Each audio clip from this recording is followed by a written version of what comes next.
పానీపూరి అయినా మసాలా పూరి కూడా కావాలా? బేలిపూరి కూడా కావాలా? ఓయ్, నాకు చెప్పకుండా ఇంట్లో నుంచి వస్తావా పానీపూరి తినడానికి? తిండిపోద్దానా?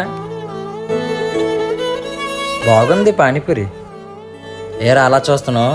నువ్వెవరు? వాళ్ళన్నేనే. ఏ సారీ పోరా. ఎవరండి మీరు? నేను మీకు తెలుసా? నిజం చెప్తున్నానమ్మా, నువ్వెవరో నాకు తెలీదు. ఏడిపిస్తున్నారో చూసాను, అందుకే హెల్ప్ చేశా. థ్యాంక్స్ అన్నయ్య. థ్యాంక్స్ ఎందుకమ్మా, అన్నయ్యని ప్రేమగా పిలిచావు కదా, అదే చాలు.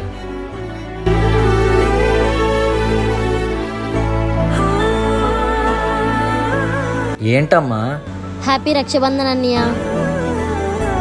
అమ్మా, నా దగ్గర ఇవ్వడానికి ఏట్ లేదమ్మా గిఫ్ట్. ఇందాకే గిఫ్ట్ ఇచ్చావు కదన్యా. ఏ గిఫ్ట్ అమ్మా? దేవుడు నిన్ను అన్నయ్యగా ఇచ్చాడు కదన్యా.